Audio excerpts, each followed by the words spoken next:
Hi, this is Priya. Welcome to ఏజే news.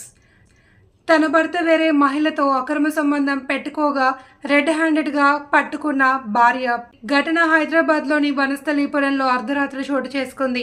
Vanasthalipuram SKD నగర్లో అర్ధరాత్రి భర్త అక్రమ సంబంధాన్ని భార్య బట్టబయలు చేసి రోడ్డు మీదే పరువు తీసింది. వివరాల్లోకి వెళ్తే, అంబర్పేట్కి చెందిన కరుణాకర్ తన భార్య అనసూయను కాదని కొంతకాలంగా సుష్మిత అనే మహిళతో అక్రమ సంబంధం పెట్టుకున్నాడు. ఇదంతా ఎప్పటి నుంచో గమనిస్తున్న అనసూయ తన బంధువులతో కలిసి మంగళవారం రాత్రి భర్త కరుణాకర్ సుష్మితను ఒకే రూమ్లో కలిసి ఉండగా రెడ్ హ్యాండెడ్గా పట్టుకుంది.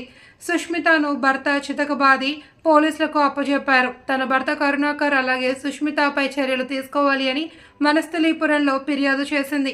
ప్రస్తుత రోజుల్లో అక్రమ సంబంధాలే ప్రమాదకరంగా మారుతున్నాయి. వీటితో ఎన్నో కాపురాలు కూలిపోయాయి. ఇలాంటి అక్రమ సంబంధాలపై ఎలాంటి చర్యలు చేపట్టాలో వీడియో చూస్తున్న ప్రతి ఒక్కరూ కామెంట్ రూపంలో మీ అభిప్రాయాలను కామెంట్ చేయండి. అలాగే మరిన్ని ఇంట్రెస్టింగ్ వార్తల కోసం మన ఛానల్ని సబ్స్క్రైబ్ చేయండి. వీడియో కనుక నచ్చినట్లయితే లైక్ చేయండి, షేర్ చేయండి. నా పేరు అనసూయ. నేను సంవత్సరం కింద నా భర్త వేరే ఆమెతో ఉన్నాడు. సుష్మిత అనే ఆమెకు సుష్మిత అంటది, రష్మిత అంటది, రోజా అంటది. మా ఇంట్లో రెంట్కి వచ్చింది. ఆమె బజార్ లేడీ అని తెలిసి ఆమె నిలగొట్టేసినాం. అయినా మా ఇల్లు చూసి మా ఆయనని ట్రాప్ చేసి పిఎస్లో పిలిపిస్తే లెటర్ రాసి ఇచ్చింది. మా ఆయనతో కలవా, మా ఆయనతో మాట్లాడా అని లెటర్ రాసి ఇచ్చి మరీ సంవత్సరం ఆయనతోనే ఉండి ఆయనతోనే షికార్లు నా పిల్లలకు కాకుండా చేసింది.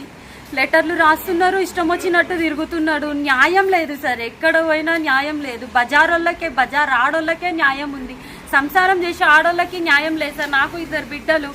ఏంది సార్ ఇది? నీ అన్న చూసే, నీ వద్ద చూసే దాని భాగవతము. ఒకడు అన్న అంటది, తమ్ముడు అంటది, డోర్లు పెట్టుకుంటది.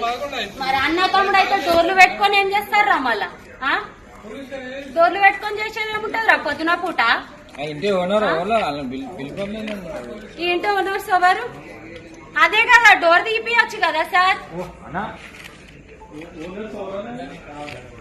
ఉండరు, అదే వీళ్ళకి అసొంటల్లా దొరుకుతారు. మంచిగా ఏరుకొని ఓనర్స్ ఉండరు చూడు. ఓనర్స్ ఉండొద్దు, మళ్ళా దూరంగా ఉండాలి, అడవిలాగా ఉండాలి, ఇట్లా దూరం ఉండాలి. ఇక ఇంటికి ఇట్లా గ్యాప్ ఉండాలి. అట్లా వాళ్ళకి నడుస్తాయి ఆటలు.